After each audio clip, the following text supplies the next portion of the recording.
Bé, bona tarda a tothom.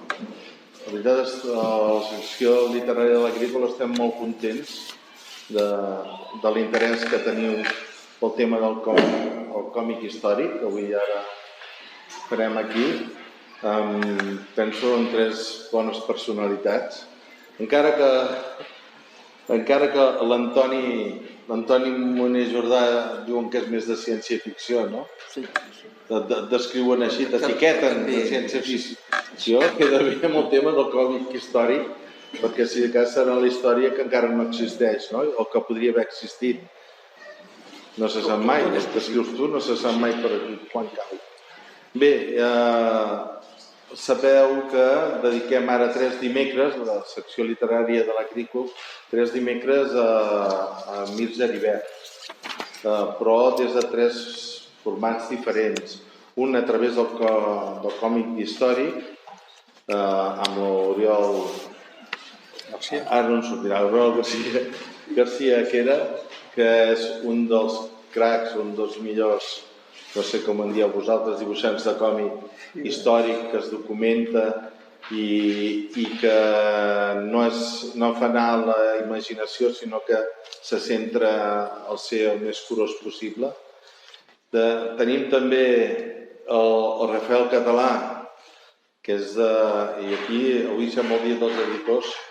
El Rafael Català, que amb el seu esforç de la seva editorial del Maui, jo la memòria a vegades em falla, i si m'ho dieu, doncs ell ha donat suport i suposo que n'ha fet negoci també de tot el...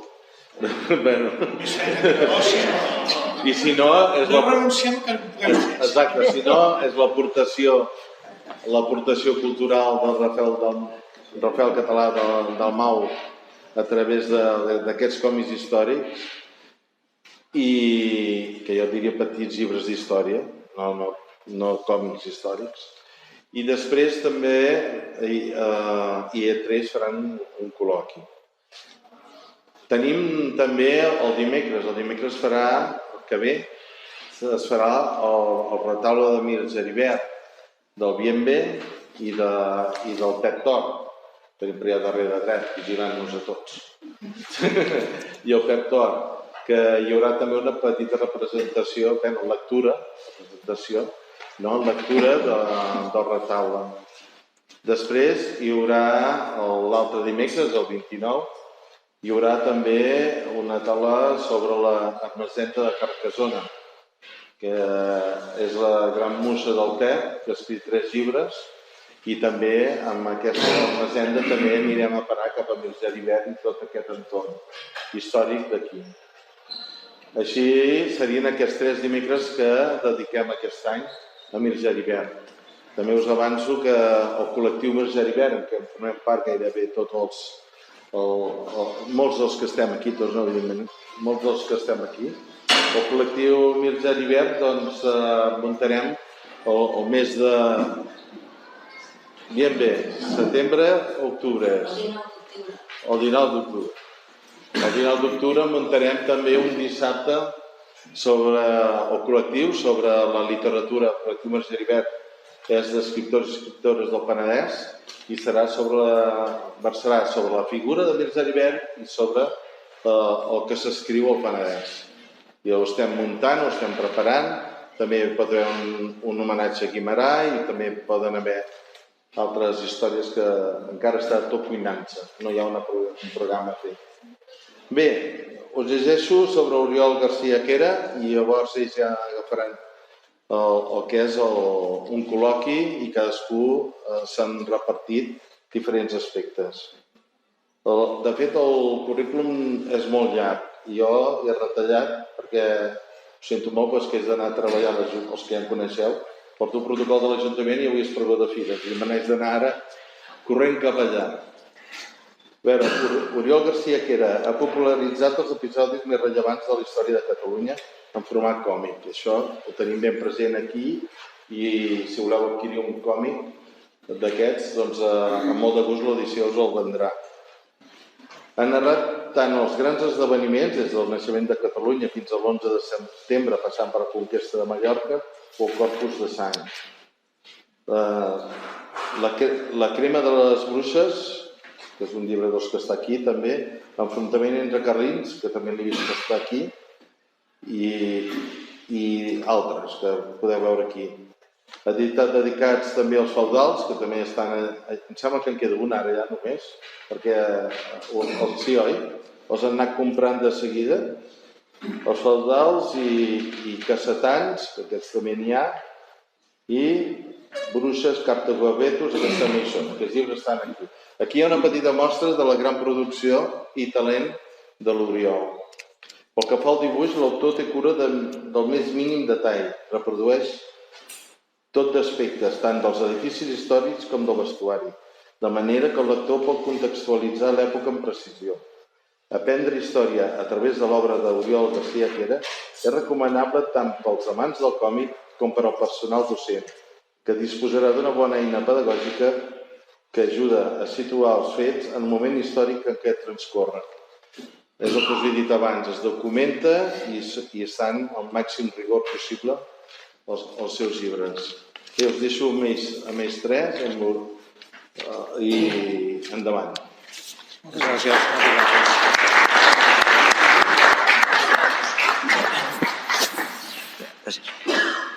Bé, bona tarda, gràcies a la presentació, gràcies a l'Agrícola i a tots vosaltres que sou aquí i al col·lectiu Mils Geribert, també per la part que em toca, que munta tot aquest espectacle.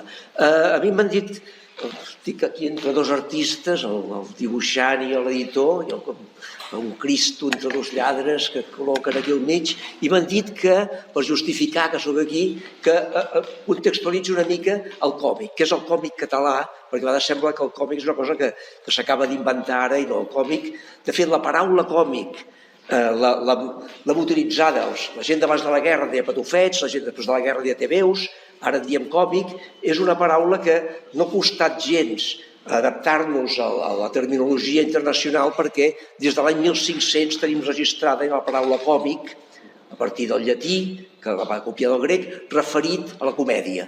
Llavors, doncs, aquí va prendre una miqueta també l'aspecte oposat a tragèdia, una cosa divertida, però que en realitat l'hem utilitzat com els altres països. I nosaltres, en el cas català, igual que van fer els americans, igual que van fer els italians, igual que van fer els francesos, al mitjan segle XIX, amb el progrés de les arts gràfiques, a la fi del segle mitjan avançat del segle XIX, va propiciar que el naixement de les revistes populars, el cartellisme també, recordem Toulouse-Lautrec i tots els cartellers francès i nosaltres en cases i companyies, o sigui que en realitat hem anat fent el mateix que feien els altres. En català la revista il·lustrada més antiga és l'Opar Arcàngel, que és del 1841, o sigui de la primera meitat, gairebé la meitat del segle XIX. I la més longeva, la que va durar més anys, va ser l'Esquella de la Torratxa, que va començar el 1872 i amb moltes interrupcions, però va durar fins a 1939. I l'últim director va ser Pere Calders, precisament, o sigui que era una revista prestigiosa de còmic, en aquest cas de crítica política. Als inicis del segle XX, la revista il·lustrada més destacada que tenim i que realment la podem ensenyar a qualsevol congrés internacional és el Cucut. El Cucut va durar 10 anys, 11 en realitat, del 1902 fins al 1912, i la va editar Josep Bagunyà. Josep Bagunyà és el primer gran editor de còmic, l'antecedent d'en Rafael Dalmau, en realitat. O sigui, de Bagunyà fins a Dalmau, veurem que hi ha més cosetes entremig, però llavors Bagunyà el que va apostar, ell era un home il·lustrat, un home de la cultura, i va enredar tots els millors pintors, els millors dibuixants de l'època i els va enredar a dibuixar la revista Cucut. I alhora comprar també les màquines més modernes d'impressió. I per tant Llaveries, en Cornet, en Junceda i també per les Mestres i Ramon Casas, tots la gent de l'art de començament del segle XX els trobem al Cucut. Llavors van sortir una pila de revistes en aquell moment, però llavors també amb al començament de l'escolarització, al principi del segle XX, van començar a sortir també les revistes infantils. Llavors, el Foment Autonomista Català va promoure la revista Patufet i amb la intenció de fer que els nanos llegissin català i s'introduïssin a la lectura en català. I aleshores aquesta revista va començar el 1904, l'editava en Bagunyà, a la seva impremta del carrer Cardenal Cassanyes a Barcelona, on fins no fa gaires anys hi havia la llibreria Documenta, i el Foment no va tirar gaire endavant aquesta revista. Llavors l'editor Bagunyà la va comprar, se la va quedar, llavors va posar tots els dibuixants i artistes que tenia al Cucut, els va posar al servei de Patufet. Llavors aquesta revista va tirar molt endavant. Quan l'any 1910 va entrar-la a dirigir Josep Maria Folch i Torres, que era l'escriptor més popular i més prolífic de la literatura d'aventures i la literatura juvenil, una mica el Verne català, en el sentit de l'escriptor que firma un contracte amb un editor per fer fornida de literatura d'aventures als joves, doncs el Patufet va començar a tirar endavant i va arribar a ser la revista més avantguardista del moment, tant pels dibuixants, per les tècniques de còmic que va integrar, com per també la producció gràfica, la maquinària que tenia. El 1934 el Patufet va durar fins al desembre del 38. El gener del 39 és quan ja va arribar l'Atila, el rei dels Huns, i ja s'ho va carregar tot, però fins al final del 38 va estar el Patufet i l'any 1934 tirava 60.000 exemplars setmanals. Comptant que en aquella època el que sabia llegir, sobretot era el nen de la casa, llegia en veu alta, i els avis, els oncles, es multiplica per 5 els lectors, considera que cada número tenia 5 lectors o 5 oïdors, de tal manera que tenia uns 300.000 receptors setmanals en una població de 3 milions d'habitants que tenia Catalunya l'any 34. O sigui, un de cada 10 catalans ho llegia, per tant, el Patufet va crear cultura absolutament. O sigui, qualsevol acudit del Patufet el sabia tothom. I, per tant, així es crea una cultura. O sigui, el còmic ajuda a crear cultura, ajuda a crear poble. Al principi del Patufet i també de com era el Cucut, la relació entre el dibuix i el text era un dibuix il·lustrant un text o un dibuix amb un peu humorístic, generalment fent acudits.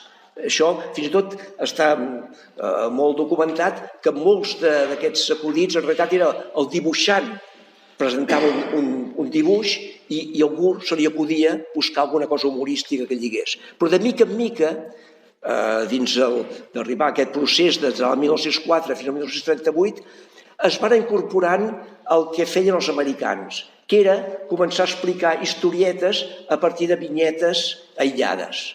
I el Patufet és el que introdueix la historieta aquesta a base de vinyetes. A vegades també hi havia vinyetes amb peus rimats, que era herència de les auques. Les auques que ja eren populars a Catalunya al segle XVII, com passava també a Sicília, com passava a diferents llocs d'Europa. Rere l'èxit del Patufet van sortir moltes revistes infantils i una va ser potser el competidor, perquè el Patufet va tenir el Virolet, va tenir els Kitsch, va tenir diferents suplements per nens petits, però una revista competidora va ser el Cigronet. Recordeu el conte del nen petitó aquest, doncs el Patufet, per nosaltres Cigronet és el més clàssic, internacional, que aquest l'editava una editorial que es deia El Gat Negre, que l'amo era un senyor que es deia Joan Bruguera.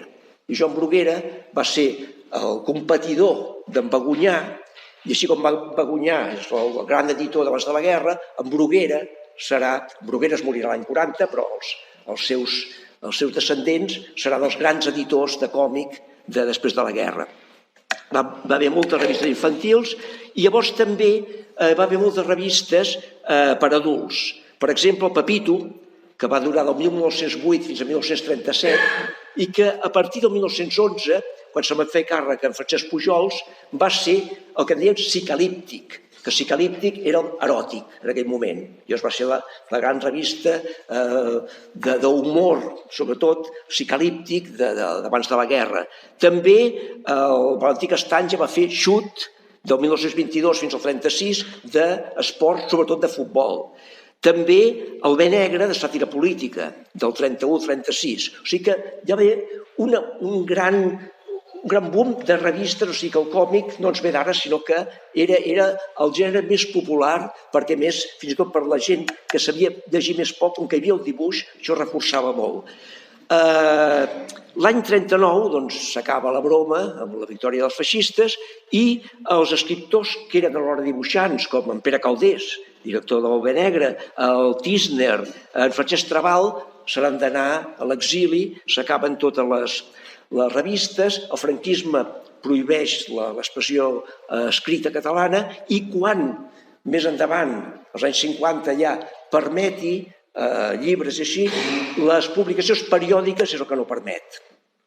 Però aleshores el panorama que queda és d'una banda l'editor Bagunyà es va morir l'any 42, però llavors els seus successors el que van sobreviure és fer el TVO, que l'editaven des de l'any 17, abans de la guerra, en castellà, i van continuar, que el TVO va durar fins l'any 98. Va ser una revista molt longeva, havia hagut interrupció després de la guerra, però llavors van publicant el TVO.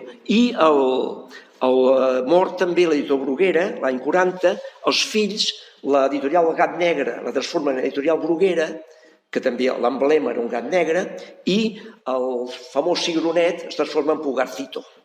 Llavors publiquen en castellà, són els reis de les revistes il·lustrades, i autors catalans com Víctor Mora, com Terenci Moix, com Andreu Martín, comencen escrivint en castellà i dibuixant. Terenci Moix també entra com a dibuixant, Víctor Mora entra com a dibuixant.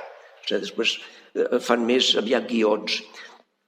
Llavors, amb això, els anys 40 passen com es poden, amb aquesta revista en castellà. Llavors, l'any 51, començament de l'any 50, el seminari de Solsona, emparant-se amb el conveni amb la Santa Seu, el concordat, que l'Església podia tenir les seves revistes, publica la revista L'Infantil, l'any 51, com a una revista molt petitoneta, de format era, i com a butlletí intern evangelitzador del bisbat de Solsona. I és la primera revista infantil que tenim de la represa. I aleshores va sortir com a revista quinzenal, després, l'any 73 ja, això 20 anys després, s'ampliarà del 63 engrandeix el format i agafa format normal de quartilla, de foli, i l'any 73 per ampliar el públic es fa juvenil i passa a tenir el nom de 13 vents. L'infantil ja no és infantil sinó 13 vents. A tot això l'any 61, 10 anys després de l'infantil, el bisbat de Vic, també aprofitant la lliçó, treu la revista Cavall Fort, també com a òrgan evangelitzador de l'Església, es ven per subscripció, s'envia amb sobre tancat, que no es pugui difondre cap escàndol públic, però així van fent la viu-viu les revistes, que en realitat el que fan aquestes dues revistes ja no agafen l'estètica d'en Patufet, sinó que agafen l'estètica de les revistes franceses del moment i copien i compren també historietes de les revistes Pilot, Tintin i Spirou i del Corriere dei Piccoli italià també.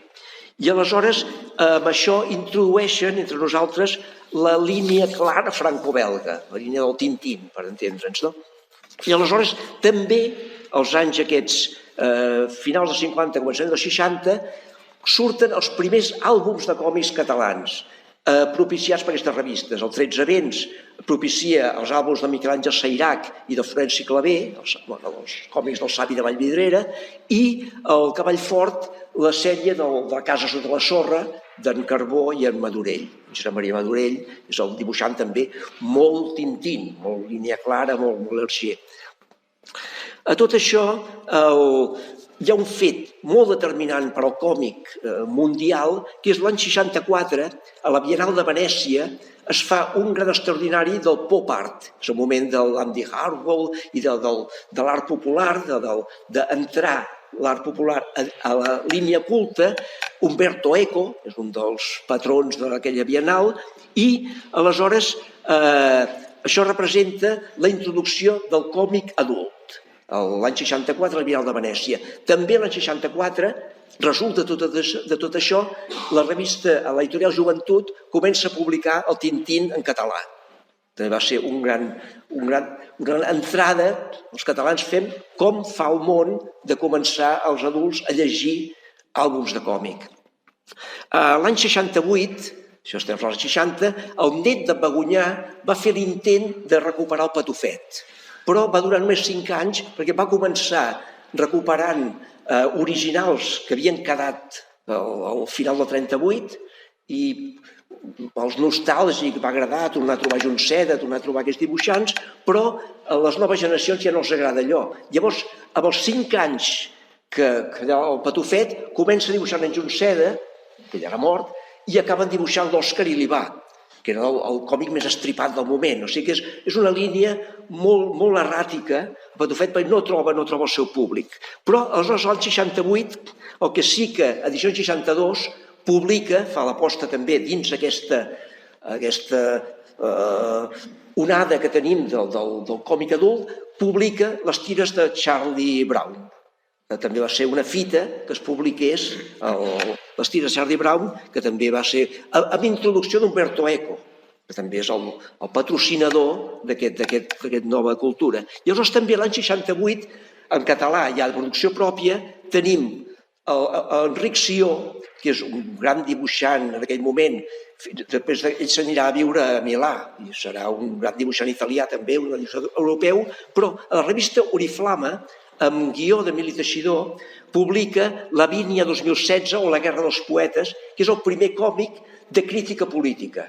Llavors és un còmic en què la llengua està prohibida, en què els poetes estan postergats i hi ha un renaixement d'intentar recuperar la llengua.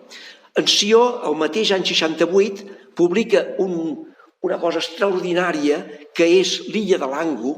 Són 2 pàgines de còmic, gairebé sense text, que és el Tirant-lo blanc, una gran novel·la dels 600 català, que encara que el senyor rector del Quixot diu que és una novel·la realista, de realista no en té res el Tirant-lo blanc, comença que era quan ja havia caigut Constantinoble i en canvi Tirant-lo blanc defensa Constantinople i no la conquereix cap turc mai de la vida, i també hi ha el tros aquest de l'illa de l'Ango en què hi ha una illa, en què hi ha un drac, que és una princesa embruixada, o sigui, hi ha dracs, hi ha bruixes, hi ha tot el que vulgueu, Tirant-lo blanc, és una novel·la total. Doncs d'aquest capítol, Enric Sió va fer-ne un còmic absolutament lisèrgic, que encara ara estudien què vol dir algunes formes, perquè gairebé no hi ha text, 2 planes només, i després també Enric Sió no tenia prou amb això, l'any 69 publica Esbós d'un somni, que és a partir d'un conte de Julio Cortázar, i l'any 70, a partir d'un conte de Perucho, publica Goló ja la revista Serra d'Or, que és la revista més prestigiosa, més seriosa, més compromesa, i publica durant uns quants mesos un còmic d'en Sió i d'en Perucho. L'any 75, això ja estem entrant a la modernitat gairebé, en Jaume Sisa va publicar la cançó Qualsevol nit pot sortir el sol, basada tant en la Marieta de l'Ull Viu i en Patufet, de l'imaginari popular, personatges de còmic, de dibuixos animats, i això va generar que amb el disc es va publicar un fascicle amb dibuixants de còmic actuals sobre Qualsevol nit pot sortir el sol. També una revista que es deia Rock Còmics, una revista de rock català, estem parlant de l'any 75, 40 anys abans que sortin Sopa de Cabra i el rock català que s'havia acabat d'inventar. No, l'any 75 ja teníem rock català, i es publica un extraordinari de la revista Rock Còmics sobre Sisa i Pau Riba. Llavors hi ha el Baró d'Estrelles, del Pau Riba, hi ha tota una sèrie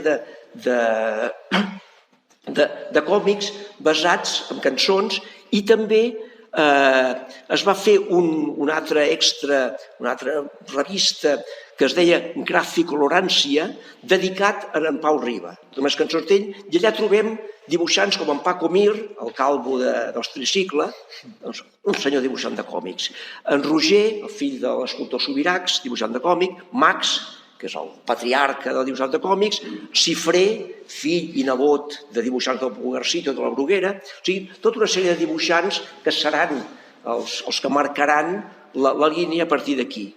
Llavors, l'any 75, finalment es podreix el dictador d'una vegada, i aleshores hi ha un intent de normalització. Llavors, 13 Vents i Cavallfort representen el planter del que sortiran des de l'Oriol Quera, però també en Montells, en Pep Brocal, tots els dibuixants de còmic sortiran de 13 Vents i de Cavallfort. També surten una pila de revistes, fins i tot el Futbol Club Barcelona publica una revista que es diu Mainada, una revista de còmic per nanos, o sigui, comencen a sortir moltes revistes. Llavors, als anys 80, comença el còmic ja a normalitzar-se socialment. Es fa l'any 81 el Saló del Còmic i l'il·lustració, que es deia en aquell moment, i que dura fins ara. La setmana passada va haver el Saló del Còmic també, va haver un any que va haver com un homenatge que tu vas ser molt present a la Saló del Còmic, o sigui que realment s'ha homenatjat els grans patums del còmic català, no? Això als anys 80, l'any 84, per exemple, després de la mort de l'Hergé, la Fundació Miró va fer l'exposició Tintín a Barcelona, que hi van assistir més de 56.000 persones. O sigui, va ser un gran esdeveniment al voltant de Tintín. Les grans editorials comencen a publicar àlbums de còmic. I aleshores, el que just als anys 80, que hi ha aquest gran boom del còmic, és quan hi ha la gran crisi de les revistes infantils clàssiques. L'editorial Bruguera plega l'any 86 i era el gran gegant de l'editorial. Però passa que les noves generacions ja no els agrada l'estètica que agrada als pares, fins i tot el senyor Ibáñez, el senyor Francisco Ibáñez de Mortadelo, passarà a fer àlbums, llavors, perquè els TVOs estan en crisi i, sobretot, això els agrada als nens ja, mira la televisió, i els agraden els dibuixos del Bugs Bunny, de la Warner Bros, aquests dibuixos americans, i, sobretot, una cosa que era clàssica del còmic des del segle XIX, que era el continuarà, que cada setmana llegies el Capitán Trueno, o el Jabato, o el Cosaco Verde, el que sigui, i era continuarà. Els nens, als anys 80, no tenen paciència de continuarà. Llavors ja volen àlbums autoconclusius. Llavors tot començarà a ser àlbums. I aleshores les revistes peten, només quedarà Cavallfort, que serà el planter on començarà a escriure l'Oriol García Quera i on serà el planter, i encara Cavallfort encara aguanta. En aquell moment, als anys 80, també proliferen les revistes alternatives, sovint fundades per als mateixos dibuixants. Comença el còmic d'autor. Aleshores comencen revistes històriques catalanes, per exemple, són En Potes-rosses, que ho promou molt en Tisner, que era un home del bé negre abans de la guerra, i recuperen En Potes-rosses i fan un còmic ja social i polític de crítica, Cul de sac, El drall. O sigui, es fan... Llavors també surt, havíem dit, que al final del Patufet, allò l'Òscar i l'Iballa, això, doncs predomina també la línia del dibuix punky, és com a música, també els músics que no saben tocar i fan el punky, doncs un dibuix expressament maldestre per connectar amb el públic més popular i més illetrat, comença aquesta línia del dibuix volgudament mal acabat i volgudament en contra d'aquest dibuix que havia fet potser l'Enric Sió als anys 60, que era aquest dibuix que era el pop art, era art absolutament. I tot això porta doncs, els fanzins d'autor en aquell moment. No? Llavors, també, i amb això ja acabem, l'any 73, en Lluís Juste de Nin ja havia fet un còmic històric, crític, clandestí absolutament. Però llavors ell, a la revista Canigó, la revista més combativa en aquell moment, i més independentista, i més països catalans, el Juste de Nin escriu molt, va fer també la campanya de la norma, va dibuixar la norma, llavors comença a dibuixar, llavors als anys, sobretot ja als anys 90, i cap a l'any 2000, comença a publicar tota una sèrie de còmics històrics. Comença amb els Nin, Memòria d'una família catalana, Memòria a llapis d'una família catalana. El Nin, justament, està relacionat amb l'Anais Nin i amb l'Andreu Nin i tota aquesta família. Llavors, el que fa també és incorpora novel·les clàssiques de guió de les seves novel·les. Llavors fa el Gepard, fa La muntanya màgica, fa La fira dels veritats, fa tot. O sigui, fins que es va morir no va parar de fer còmic històric. El 1984, a tot això, va sortir una revista que es va dir l'Arlot, que ho promou els amics de la historieta gràfica, que vol dir Joaquim Auladell, en realitat és un personatge, un boig dels còmics, i una mica va poder organitzar tot, i perquè s'intenta articular tot el moviment del còmic català, perquè realment a cada barri hi ha la seva revisteta de còmic. I aleshores, des del 68, en Terence Simó ja havia començat a publicar algun assaig, i després, però això ja més el 2000 o així, doncs Sebastià Roig ja farà el llibre dels còmics, però sí que va haver-hi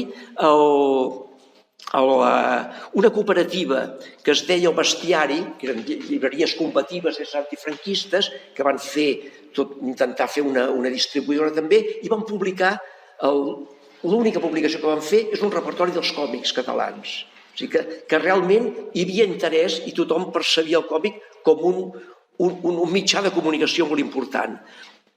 Llavors ja acabem ja al final només dos apartats, que és que al febrer de 1990 TV3 emet el primer capítol de Bola de Drac. És l'entrada del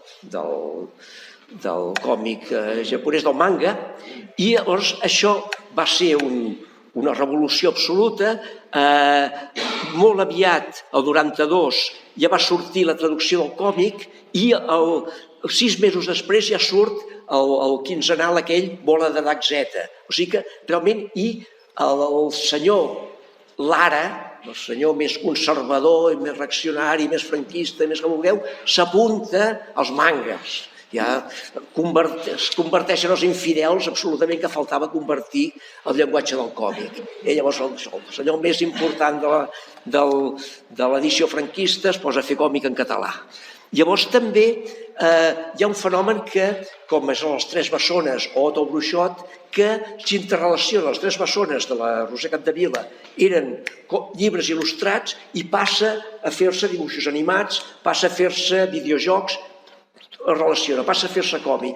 Otto Bruixot és un còmic d'una tira de Cavall Fort, passa a fer-se també dibuixos animats, o sigui que hi ha una relació còmic, televisió, videojoc, tots els mitjans, i això encara es manté ara. De fet, ara que l'1 de juny farem la 6a CatCon a la Convenció Catalana de Ciència-Ficció a Vilanova, doncs hi haurà tot un apartat de videojocs i còmics, perquè realment és el que el públic més jove demana en aquest moment. I llavors, tot això va haver també, val la pena anomenar-la, el Dirty Comics, que va ser un intent de fer el psicalíptic que hi havia hagut abans de la guerra, doncs de fer un porno català en còmic.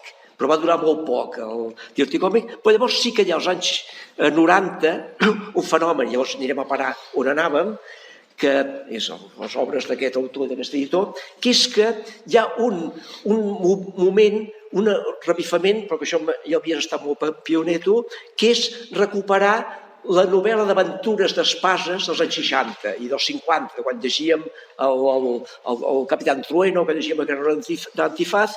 Llavors, en Ferran Xalabarder treu l'Escut de Sang, l'any 1990, El Víctor Mora, del 96 al 97, treu 4 volums de Tallaferro, que és una mena de Capitán Trueno catalanitzat, recuperant els germans Blasco, quedaven 2 germans encara, en Jesús i l'Adrià, dels dibuixants que havien dibuixat el Capitán Trueno als anys 50, encara s'hi tornen a apuntar. Llavors aquí, Oriol Garcia Quera, que ja havia començat amb el Cavall Fort, doncs l'any 87, o sigui, abans d'aquest moviment dels anys 90 ja havia començat, doncs treu els 4 volums de Temps d'Espasa, de l'any 93 al 96, amb guions de Xavier Escura. Llavors després ja comença a treure una dotzena de còmics, de Roca Guinarda, Barcelona de 1914, la trilogia medieval, fins a una dotzena llarga de títols, i que culminaran amb els 7 volums, em sembla que hem fet ja... Fins ara hem fet 7 volums amb l'editor Dalmau, l'editor dels episodis d'història, un editor seriós, que feia llibres d'història i de recuperar l'Alguer i els castells catalans i tot el que vulguem, el castell de Tamarit i tot el que vulguem, i l'Oriol Garcia, que era l'autor seriós, realment culmina tota aquesta historieta que he anat explicant, culmina amb aquests 2 gegants del còmic que tenim aquí. Llavors, això senzillament és per veure que no venen del no-res, que realment quan el senyor Bagunyà al segle XIX ja pensava que un dia es faria això, i per això va començar a invertir tot el seu capital en aquesta producció. Aleshores, per donar peu una mica, jo diria, com un autor tan seriós d'episodis d'història i d'aquestes coses, un editor d'aquestes coses passa a ser editor de tebeus, o de còmic, que és més seriós. Molt bé. Jo defujo el nom novel·la gràfica, perquè penso que totes les novel·les són gràfiques i ortogràfiques i tot. O sigui, per tant... No totes són ortogràfiques. No totes són ortogràfiques, això és el drama. Però això són còmics, que és un nom ben noble. És una bona pregunta, aquesta, Antoni. M'has deixat aclaparat per aquesta evolució històrica. Hem après molt. Hem après molt. És el que em va encomanar Josep Tor que faci. Jo el que digui el senyor alcalde demana. A veure, primer, perquè hi hagi una mica de polèmica, et desmentiré, nosaltres no culminem res, sinó seguim passant testimonis i ampliem, anem a dir, la visió que tenim. Nosaltres no som uns editors de còmics. Nosaltres som un editor de llibre d'història i història, cultura popular, patrimoni, geografia, excursionisme, aquest és el nostre àmbit, i no tenim intenció de moure'ns d'aquest àmbit.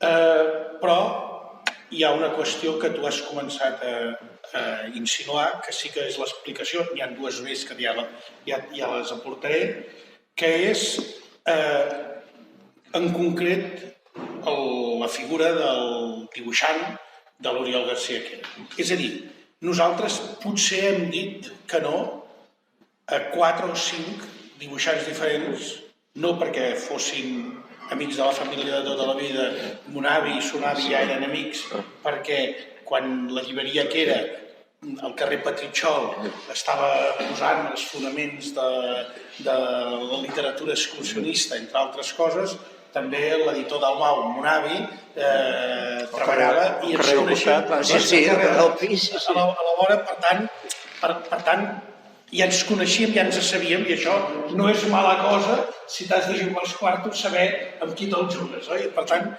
anem a dir que aquest és un factor.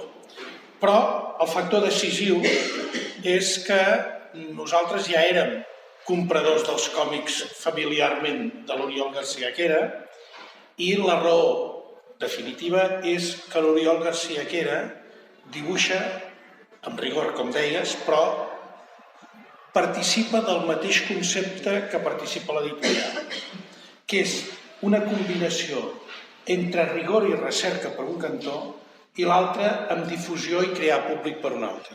I aquest doble joc d'estar amb un peu, anem a dir amb el rigor, amb l'acadèmia, si vosaltres voleu dir-ho d'aquesta manera, i amb la recerca, i un altre peu amb incidir sobre la societat, incidir en el públic, això és el que és decisiu en el nostre cas.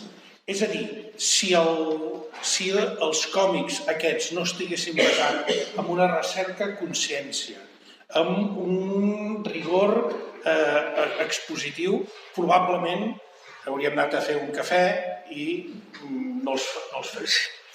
Però Ens hauríem perdut, això.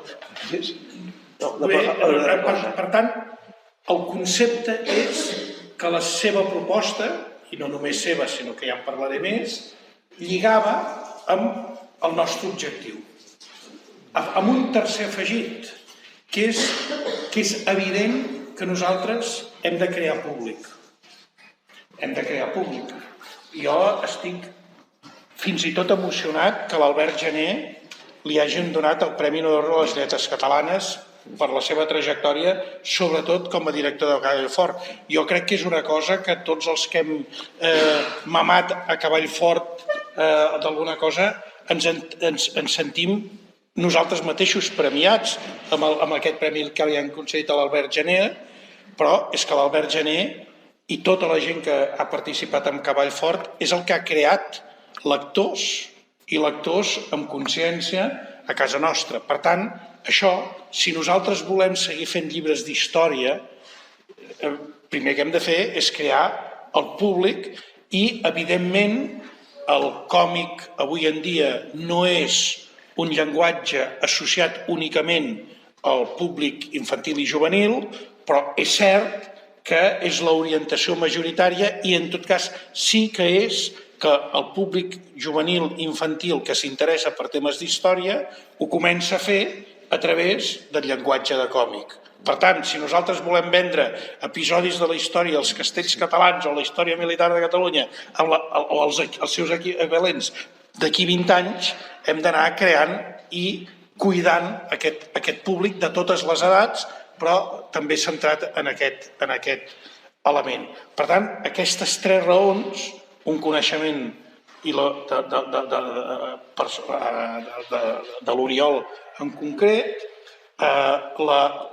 sobretot la vocació de rigor acompanyada de rigor i recerca, és a dir, l'Oriol, quan prepara un còmic, s'hi està molts mesos i s'hi està molts mesos fent recerca.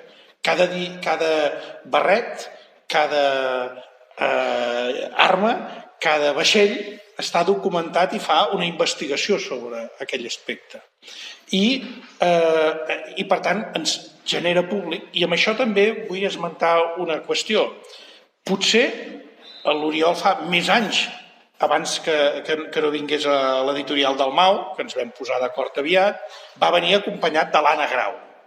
L'Anna Grau era l'editora a Casals, perquè abans de l'editorial del Mau havia passat per l'Oriol per Signament i per CIM, editors, després Casals, però Casals, arran de la crisi econòmica i el món de l'edició, que realment va repercutir d'una forma molt profunda, doncs va tornar a centrar-se en els llibres de text, que és el que havia fet sempre, i va prescindir de diverses línies, entre les quals les de còmics. I ja en portem 7, amb les complicitats que cal trobar en cada cas, perquè si no, probablement no seria viable, però aquesta és la part que explica el context i la raó. I em posaré un exemple per parlar del Mir Xirivert. O per parlar de les bruixes, tant se val. Amb el còmic, amb la dimensió i l'extensió d'un còmic, l'Oriol aconsegueix explicar una història sense haver d'explicar tota la història, resumint-la amb uns personatges i un contingut que si un investigador o presenta un llibre d'història no pot sintetitzar-la de la mateixa manera gràfica, però també argumental que pot fer-ho. És a dir, si tu vols parlar de la lluita entre el rei i els grans nobles emergents, com és el cas del segle XI en el context de la minoritat dels comtes de Barcelona, ho pots fer posant tots els elements definidors en el còmic. Si tu fas una història documental, has d'anar a buscar molts més documents diversos i no pots centrar-te tant en el personatge. O en el cas de les bruixes, de la següent manera. Tot el que explica l'Oriol sobre la caracterització de les dones acusades de bruixes, que si eren migrants occitanes, que si eren persones pobres, que si hi havia el tema de la religió, que si hi havia el tema de la lluita entre poders civils emergents i resistents, etc. Això surt a tota la història. Però no surt a cada dona acusada de bruixa. Què permet el còmic? Sintetitzar amb uns personatges. Això es pot fer malament o es pot fer bé. L'Oriol ho fa molt bé i per això nosaltres editem aquesta mena de còmics. Aleshores, passo jo a preguntar, després ja xerreu i no em deixeu parlar més a mi, però a veure, hi ha 7 còmics, 7 àlbums de la col·lecció Traç del col·laboració, sí. Aleshores, aquests dos, concretament, tenen 62 pàgines, tots dos, però aleshores el de Mir Geribert, 26, això que deies tu del còmic, que t'explica la història amb uns personatges i després l'altre és documentació, t'explica fins i tot expliques didàcticament com es fa el còmic, perquè ensenyes al llapis unes pàgines alternatives, com maten l'ajudant d'allò, poses tres, o sigui, dues alternatives i la tercera, que és la bona. Doncs, amb 62 pàgines, el del Mir Geribert té 26 de còmic, la resta és documentació, la dels C7ans té 36 de còmic, i la resta és documentació, o sigui, 10 pàgines més de còmic. Aleshores, això, una mica que expliquis la justificació aquesta, que la generositat que s'agraeix molt amb un autor, que és que t'ensenya l'obra, però alhora et diu com ha fet l'obra. I els errors. Els errors, els dubtes que ha tingut. Aquí vam fer una mica... M'agrada molt la introducció que has fet i m'incomoda molt que parleu tant de mi. Aquí vam fer de la necessitat virtut, perquè hi havia... anàvem una mica justos de temps i llavors vam agafar una mica... Això agrada molt a França. A França, quan publiquen un còmic, a part de les pàgines d'aventura, hi afegeixen a vegades quasi el doble, amb esbossos, amb qualsevol cosa, elements de documentació, fotografies que ha fet l'autor per documentar-se. Els americans també ara, el Watchmen aquell. Sí, i d'alguna manera estableixes una relació com més pròxima amb el lector, no? Perquè et despulles una miqueta més. No? I a més, al ser el primer de la col·lecció ambientat a Olèrdola, també era el moment d'explicar doncs, què és el jaciment d'Olèrdola, quines restes hi ha. Vull dir, és una mica, fins i tot una guia, serveix com a guia per visitar el jaciment, aquest primer títol. Després ja no teníem aquesta necessitat i vam anar allargant a les pàgines de còmic. Jo els còmics sempre ja és una cosa que des que feia format àlbum els imagino, els penso en 48 pàgines. Perquè en aquell moment es publicaven, a Cavall Fort es publicaven doncs, de 4 en 4 i llavors cada 4 havies de deixar una mica una situació, una incògnita. Continuarà, el número d'estiu ja en podies fer 8, però llavors sempre, i els àlbums normalment eren de 48 pàgines, o sigui que jo quan penso en un còmic penso en 48 pàgines. El que passa que en aquest cas doncs, hi havia pressa, amb l'altre ja vaig poder-ho fer una miqueta més i a partir del tercer ja són 48, del quart, perquè el tercer és el del Fabra, ja són 48. I després això, incorporant l'element aquest d'aventura, incorporant l'element que els personatges s'ho passin bé, pateixin, poden morir, perquè la realitat, la història és així, a vegades les coses no van bé i en el moment més feliç doncs és que no vull explicar res perquè és llegiu, no? Després també a mi m'ha passat una cosa, que és que jo he viscut com el còmic ha deixat de ser, aquí a casa nostra, ha deixat de ser un mitjà de masses. Jo crec que l'últim còmic de masses va ser el Bola de Drac, amb el reforç de la televisió, però ara tot això ha canviat molt. Ara a la televisió tu veus allò, el xert que diuen, no? i estan contents quan tenen un 12%, per exemple. No? O sigui, el reforç de la televisió, o fins i tot diria el reforç de sortir una ressenya al diari, no té res a veure amb el que passava als anys 90, però res a veure. No? Llavors, ja que no és un mitjà de masses, ja que anem, diguem, dirigits a que tenim un públic més, un target, no? Que es diu, més determinat, doncs anem a fer-ho bé, no? Saps? O sigui, anem a fer-ho bé. Això ja no és un còmic que vendrà 300.000 exemplars i que hi ha tanta gent que ho llegeix que escolta'm, encara que no estigui ben documentat, és igual perquè tu fiques i espases i escuts i això tira, no? No és la meva opció, no? I llavors ho he agafat per aquesta banda, no? Anem a fer-ho amb rigor, anem a fer-ho bé i sobretot anem a publicar-ho amb editorials que no siguin de còmics. Perquè a mi el lector de còmic m'interessa, però no és l'únic que m'interessa. Penso que els meus còmics han d'interessar a qualsevol persona interessada en el tema. I el mitjà és el que és. No? Tu mires un documental a la televisió no perquè t'agradin els documentals, sinó perquè t'interessa aquell tema. No? Doncs una miqueta el mateix. Intentar trencar una barrera que costa, però que, bueno, amb això estem. No? Jo molt ben observat això que clar, quan el món era jove, jo era jove, compraves allò Capitán Trueno que ha sortit la setmana, compraves el TVO de la setmana, el Jabato i aquest i l'altre. Ara el còmic realment és com els llibres, que tries aquest autor, tries aquest altre autor, o sigui, no és de masses, perquè això és de masses pocs, potser diria, però que en realitat... Això està estudiat també, en moments de misèria i de dificultat la gent vol l'evasió. Això en cinema està claríssim també, no? I en moments que la gent més o menys ja viu bé, doncs li interessa aprofundir en un tema, no? Ara hi ha molt còmic social, o per exemple de malalties, o que et donen a conèixer mons o situacions o realitats que tu no coneixes. No? Llavors, com que aquí hem vingut a parlar de Mir Geribert, oi? Doncs,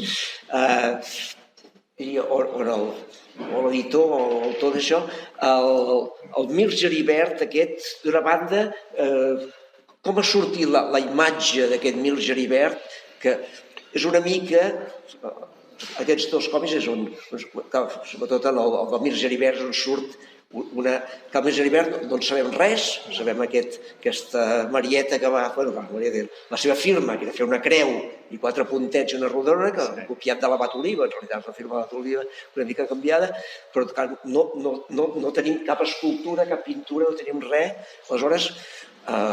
No, hi ha una imatge, però està feta, em sembla, 200 anys després i per una persona que no l'havia conegut, o sigui que tampoc no... Sí, perquè aquella que està jurant firmament, jurant fidelitat en el compte, sí. No, és basant en els... El que sí que en aquesta època hi ha una certa iconografia amb les bíblies i els beatos i tot això. I llavors, a nivell de vestuari, clar, jo al centrar-me en història de Catalunya haig de consultar fonts que siguin locals. No em serveix un tapís francès, per exemple, no? Amb algunes coses sí, però amb algunes no. I llavors aquí tenim iconografia d'aquesta època. I a més iconografia, per exemple, que surten també els pagesos, que això no és habitual, quan parlen de les estacions de l'any i la feina que s'ha de fer cada estació, el tapís de Girona, per exemple. I llavors d'aquí ho he anat traient. I llavors, si portava barba, no portava barba, o el cabell llarg, o era calb, o això, doncs hi devia haver de tot, no? I llavors esculls el que et sembla que en aquell moment li va bé, no? Però això sí que no ho sabem, no? Vaja, jo penso que és impossible saber-ho. Ja que parleu d'això, hi ha l'eix argumental, el fil conductor del llibre no és el Mir Geribert, sinó que és un pintor que pinta de Moià i que va parar a Olèrdola i pinta un incipient romànic i vet aquí que l'Oriol reprodueix unes imatges romàniques, un romànic que podem identificar amb l'estil emergent en aquell moment de mitjans segle XI. Per tant, aquí podem també fer el making of del romànic, com ell després, al final, fa el making of del còmic. Però és que utilitza aquest recurs per poder divulgar, donar a conèixer el nom dels instruments i de les paletes i del cromatisme dels pintors del segle XI. Per tant, allò de l'instruir deleitando que dèiem ho porta també en diversos àmbits, és a dir, no es queda solament en el fil conductor que podria ser el mateix Girbiribert, el mascle alfa dominant que fa anar les espases i que lluita i que planta cara al rei o no la planta tant, etc., el comte, sinó que busca alternatives per parlar de més temes d'aquella època. Des d'aquest punt de vista, jo crec que hem avançat força en el terreny del còmic en general. Avui en dia ja no és, per dir-ho d'alguna manera, un gènere perifèric, sinó que l'estem normalitzant. No l'hem normalitzat tant com a França o a Bèlgica, on, per exemple, a Perpinyà sí que queden 3 o 4 llibreries, una és específica de còmiques, de banda dessinée, però, efectivament, hem aconseguit això, hem aconseguit que generacionalment sigui reconegut, encara que quan ens trobem en ocasions a l'hora de vendre els còmics, sempre és l'avi i el pare que el compren pel seu fill i pel seu net. Mentira! El compren per ell i ben fet que fan, o sigui que no us n'estiguéssiu. I ben fet que fan perquè és formatiu, perquè en el cas d'aquests serveix per introduir-se i tenir una visió general de l'època dels personatges que treballen. Però tenim un repte que per mi encara és decisiu, que és que està infrautilitzat com a recurs didàctic i pedagògic. Sí que hi ha mestres, i ara segur que l'Oriol ens en explicarà casos, i amb Olèrdola també, i amb altres coses semblants poden haver-n'hi, però hauria de tenir el repte de que sigui un ús de difusió del coneixement entre adolescents o preadolescents fins i tot. Aquí amb el Mir, aquí hi ha dues coses.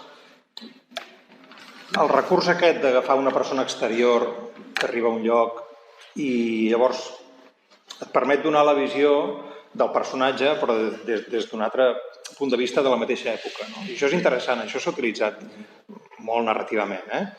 I et permet allunyar-te del personatge i donar una visió crítica, fins i tot, però des d'una persona d'aquella mateixa època. Això va molt bé. I en aquest cas, a més, el personatge aquest del pintor, aquests pintors que no eren, en aquell moment no, la figura de l'artista no era l'artista del Renaixement, encara eren artesans, eren com una feina que anaven d'un poble a l'altre i oferien els seus serveis i portaven un catàleg d'il·lustracions i quines et pinto? Jo vull aquestes, no? I una miqueta una cosa molt artesana. I doncs aquest personatge també m'interessava molt. Jo ho entenc així, defugint una mica la visió aquesta del còmic històric, que també existeix, d'agafar un personatge i fer la bibliografia cronològicament, que ja saps que després dels anys 20 vindran els anys 30 i després els 40 i al final es morirà. Aquests còmics a mi m'avorrien molt de petit. I a vegades es feien còmics, història de Palafrugell, ostres tu, 800 anys allà amb 40 pàgines, no? Jo no podia amb això. I en canvi trobava a faltar còmics d'aventures històrics ben documentats en català. I una mica és el que estic fent els còmics que a mi m'hagués agradat llegir de petit. Tu passes bé i a més aprens història. I llavors una mica la responsabilitat, perquè mira, el guió, la ficció, mira, un llibre pots, diguem, estar més atinat, un altre menys, però la responsabilitat són les imatges, no? Que és que, jo no sé si hi ha algun altre còmic de sassetans en aquests moments a Catalunya, però qui es llegeixi aquest còmic tindrà una imatge de com eren els sassetans, no? I això et dona una responsabilitat, et posa una responsabilitat a sobre molt gran, no? I penso que això no en som conscients, o sigui, ara hi ha molts mitjans d'imatges, però durant molts anys el món romà la gent se l'imaginava per haver llegit l'Astèrix. O després de veure una pel·lícula o un pèplum, no? O sigui, durant molts anys els romans com es deia aquell? Bueno, els gladiadors eren com el Kirk Douglas, no sé què, no? Quan es va fer el Gladiator, doncs ara és com el Russell Crowe, no? I estic segur que d'aquí uns anys en farà un altre que superarà aquestes dues, no? I ja no serà ni com l'Espartaco ni com el legionari aquest, el gladiador. El gladiador sí que... No? Llavors, anar actualitzant la iconografia mental que tenim sobre la història, penso que també és molt interessant, no? I ara tenim mitjans de documentació molt més a mà que fa uns anys. O sigui, no podem demanar que la gent que dibuixava als anys 30 es documentés tant com ens podem documentar ara, perquè és molt difícil. I aquí sí que penso que val la pena... O sigui, la part amb la que dedico més temps de cada llibre no és el dibuix, és la documentació. Sí, es veu, eh? Sí, després això ho deia l'Alfred Hitchcock, quan abans de filmar una pel·lícula feien l'storyboard, no? Quan tenien l'storyboard fet, diu, ja la tenim, la pel·lícula. Diu, ara ja només cal filmar-la. Diu, que a més li feia molta mandra, no? Perquè tractava aquells actors que tenien tants fums i tot això, no? Diu, però vull dir, jo la pel·lícula ja la tinc aquí, ja està dibuixada. Ara ja només cal agafar la càmera, posar la llum i en el moment que toca, no? I és una mica això, quan ja el tens al cap i ja tens la documentació i ho tens tot a punt, llavors queden uns quants mesos de feina, però ja vas fent.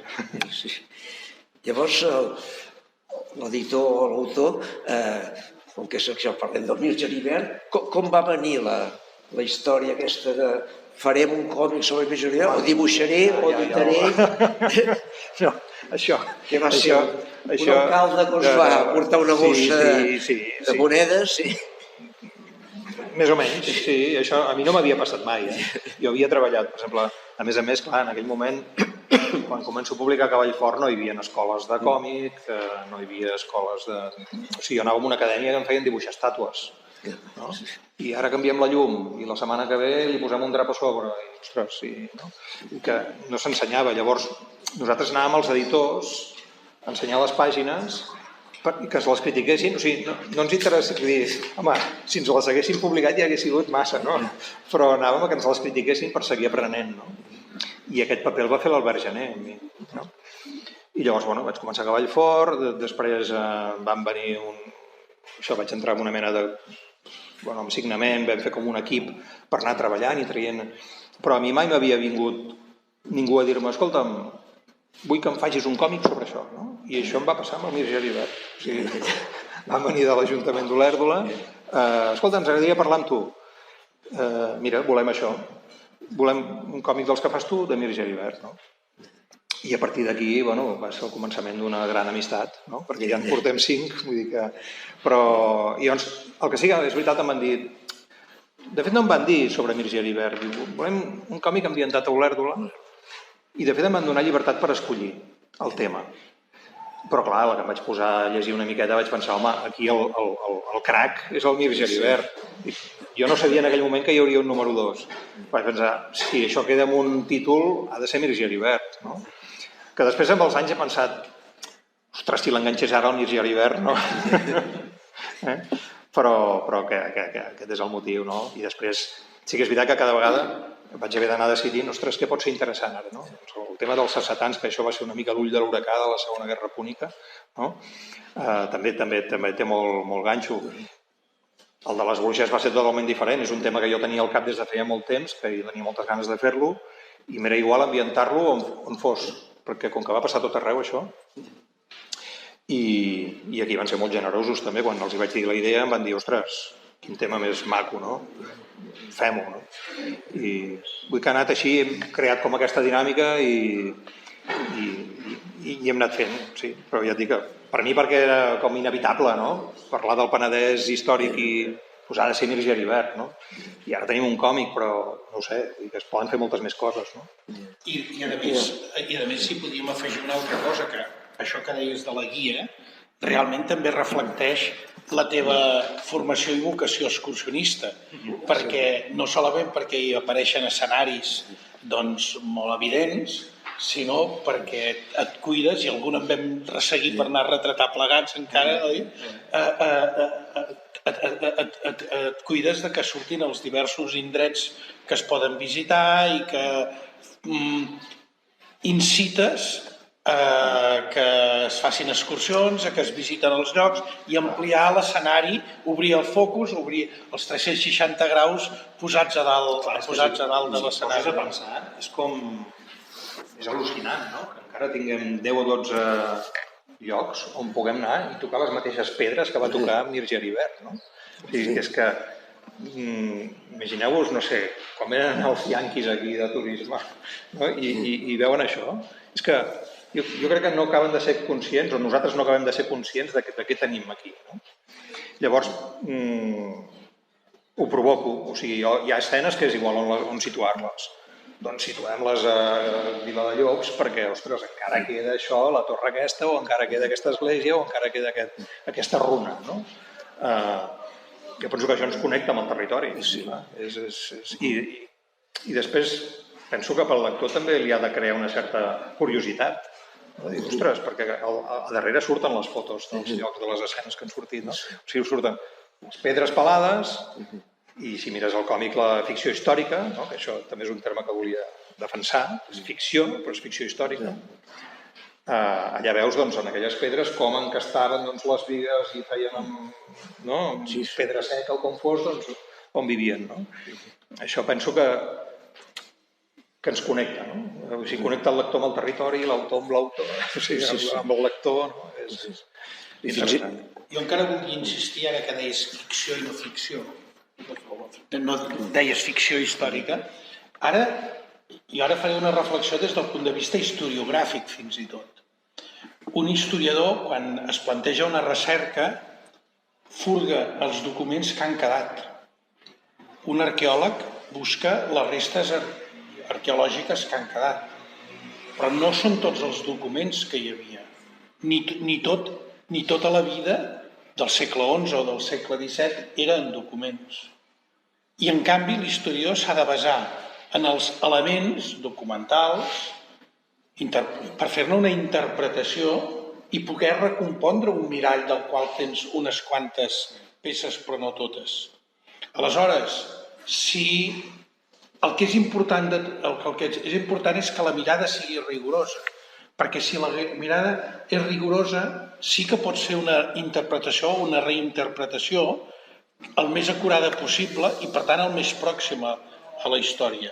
Quan nosaltres busquem quin tema triem, ja fem una selecció d'allò que ens interessa i ho fem a ulls d'ara. Si ho féssim als ulls del segle XI o del segle XVII, els temes que triaríem probablement no serien els mateixos. I amb això ja estem fent una selecció. I encara hi voldria afegir una altra cosa. És a dir, posant-nos amb el còmic sobre el Mir Geribert, els recursos i la imaginació que el lector li pot suggerir sobre temes és immensa. Mireu, sobre com es vivia en les terres de frontera al segle XI, com es vivia. Sobre la mateixa presència dels castells i les torres de frontera, posem per cas. Per exemple, sobre la debilitat dels comtes al segle XI que propicia que hi hagi una colla de magnats, de nobles, Mir Geribert a primer rengle però no és l'únic, que plantegin una situació de força per plantar cara a la mateixa autoritat comtal. I com també hi ha aquesta mena de pacte feudal entre nobles i l'autoritat comtal que dona peu a això, al feudalisme, que durarà una colla d'anys i de segles i que jo estic convençut que encara no ha acabat del tot, no sé si ens entenem, oi?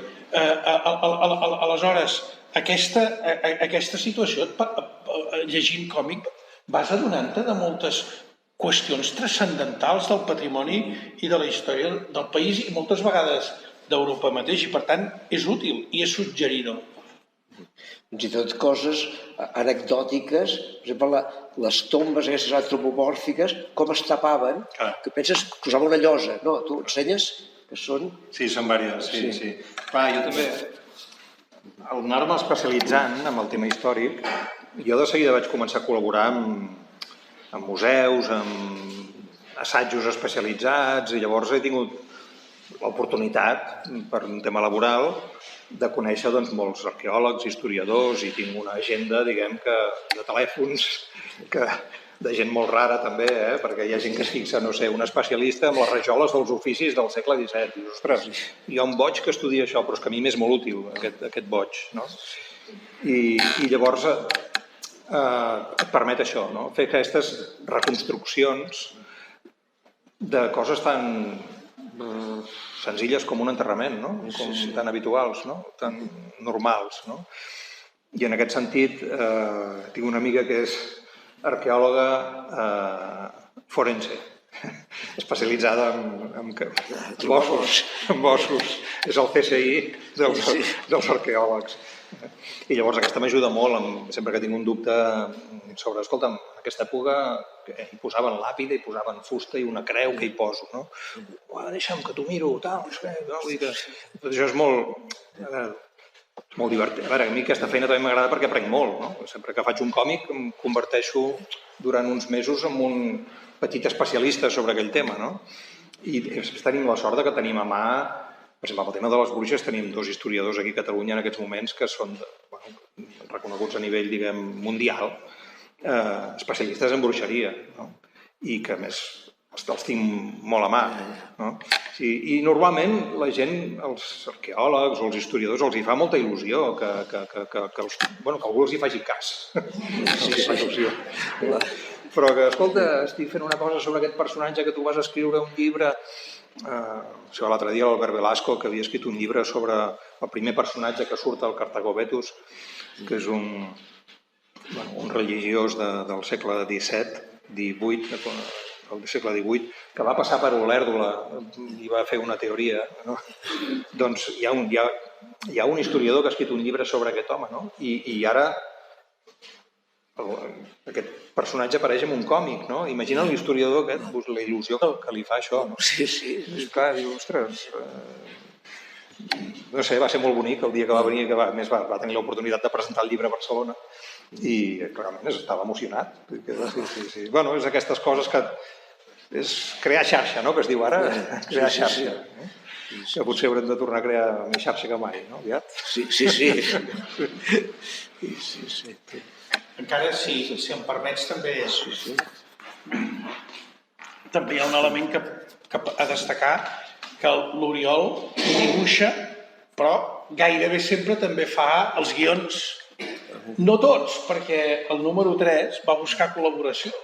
I, a més, una col·laboració d'un còmic que hauria pogut ser ben bé l'antítesi del que tu hauries volgut, que és sobre el Pompeu Fabra, que ha tingut un èxit aclaparador també perquè va coincidir amb l'aniversari amb l'any Pompeu Fabra, però realment que s'ha convertit en útil també, ja no només per la història, sinó també pel món de la llengua i escolta, pels estudiants. Jo estic parat i content que a Perpinyà i a Prada o que a Catalunya Nord potser hi hagi 400 famílies que tingui el còmic de Pompeu Fabra, o una mica més i tot, que és una cosa extraordinària, oi?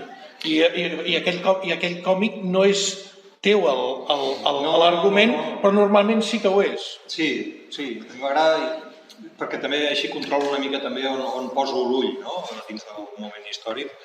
Cada vegada, per exemple, m'interessen més els personatges del poble o secundaris, no?, que de fet amb el Mir ja ho vaig fer, el Mir apareix, no?, marca, però el personatge principal és un personatge del poble, és un artesà. I això, sí, així dirigeixo jo més la mirada, no? En el cas de Fabra, per això, és un cas molt curiós. En el cas de Fabra, la guionista, la Gemma Pauner, és lingüista. I jo la coneixia perquè portàvem els fills a la mateixa escola.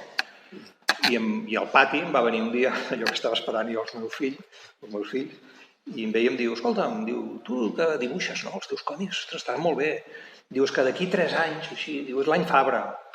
Diu, jo al Fabra, quan vaig fer la tesi, la vaig fer sobre Fabra i m'agradaria fer alguna cosa sobre Fabra. Dic, li vaig dir que sí allà al pati mateix, no? Dic, tu escriu alguna cosa i m'ho passes, no? I m'ho miro. I llavors em va agradar molt això que deia, l'enfoc que va fer ella, no?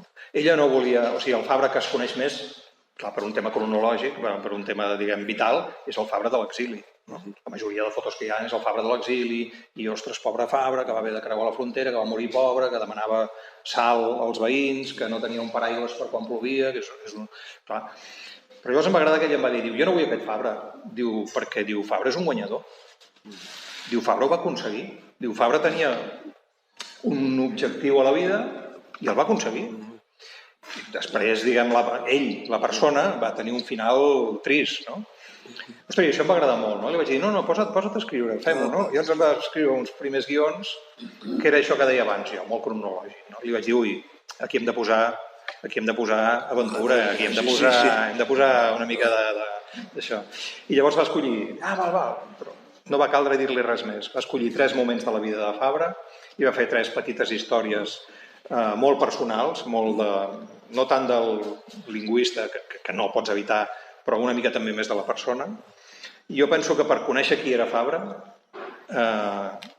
això, en 48 pàgines i les pàgines de documentació, és un llibre ideal per les escoles i pels adults, perquè Fabra sabem 4 coses, però és un personatge que al final diu, Fabra diu, és el personatge, diu, l'únic català el que finalment tots li hem acabat fent cas.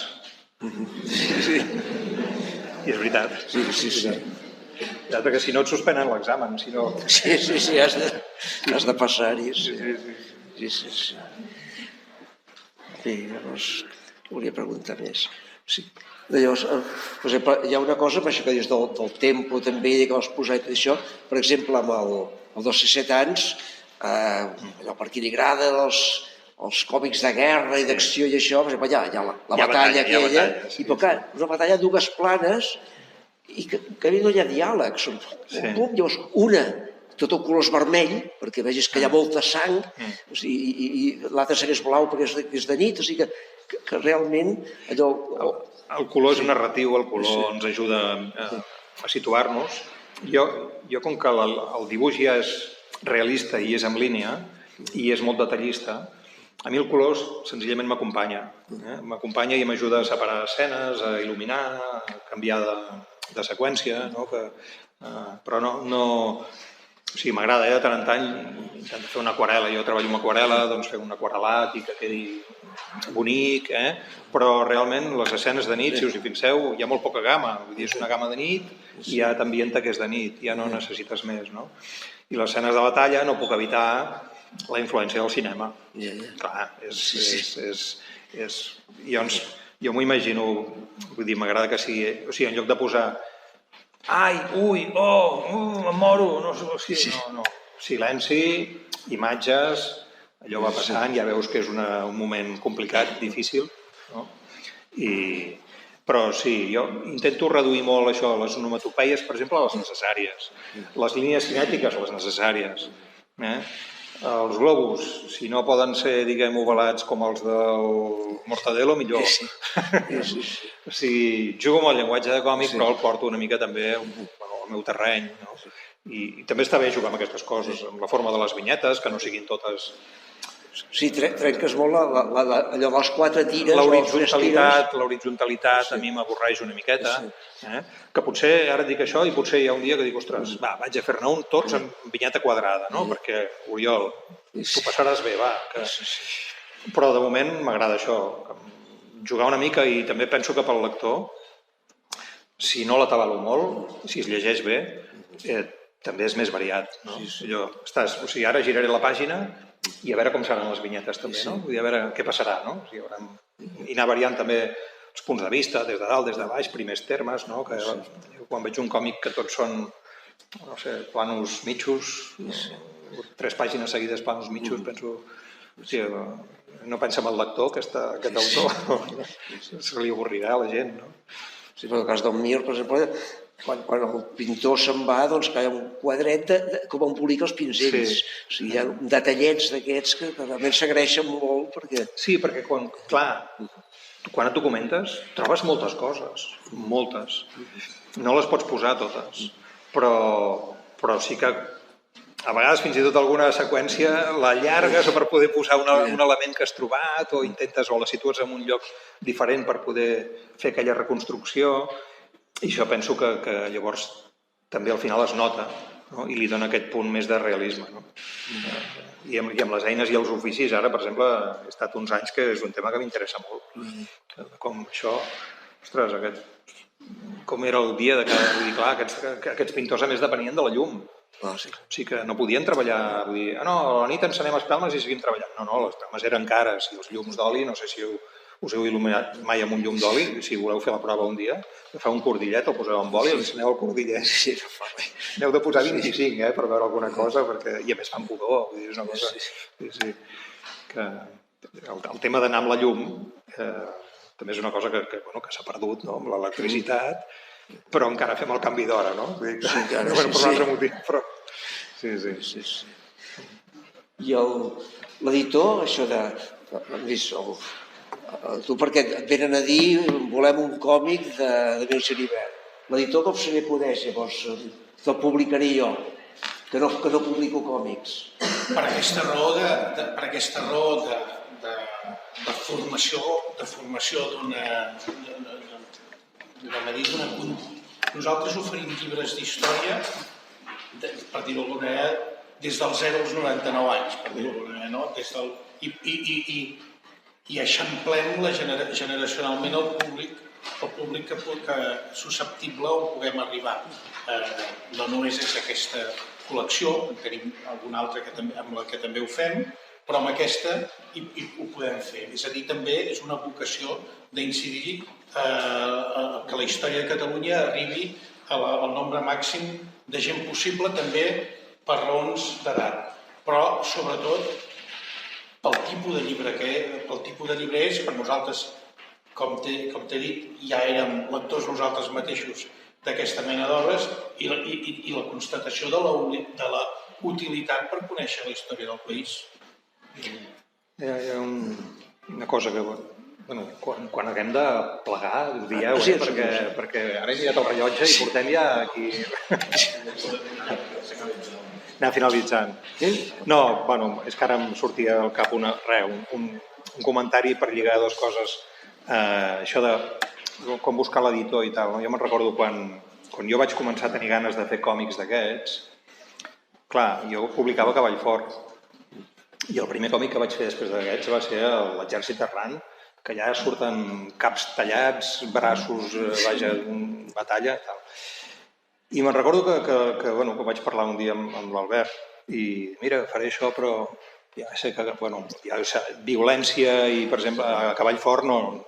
Vull dir, ells d'això no ho podien treure, no? I llavors em van venir a buscar aquesta editorial i llavors un dia parlant amb l'Albert diu, si ho fas... És que a més l'Albert me'n deia d'aquestes molt bones, Diu, si ho fas, diu... treu-te de sobre l'efecte Cavall Fort. O sigui, si ho fas, fota-hi tinta, perquè l'Albert, amb la seva vida privada, llegeix de tot, vull dir que hi escriu de tot. No, com dient, si t'hi poses endavant i el moralisme aquest de Cavall Fort i tot això, perquè clar, Cavall Fort al final no ho poden publicar tot perquè també tenen unes directrius, diguem, ideològiques i morals. I llavors me'n recordo molt d'aquest comentari perquè a mi em va donar tranquil·litat, com per dir, no s'ha pres malament que no ho faci a Cavall Fort, ni m'ha demanat que baixi les tintes per publicar-ho a Cavall Fort. I llavors, a partir d'aquí va començar tot. Però no sé, m'he recordat ara d'això i dic que... Dius que hem de plegar? Sí. Doncs, bé, allà a la parada de llibres hi ha els còmics, si vulgueu, tots 7. En Oriol us farà un original manuscrit absolutament això. Passa, si voleu també preguntar, aprofitant que els tenim aquí, preguntar alguna cosa, dir-los alguna cosa maca, doncs... Si no, qui vulgui s'acosta ara i parlem una mica. Doncs, escolteu, doncs molta... Sí. Molt bé. Doncs ara ja, com aquesta, doncs moltes gràcies per l'atenció i el dimecres que ve més. No.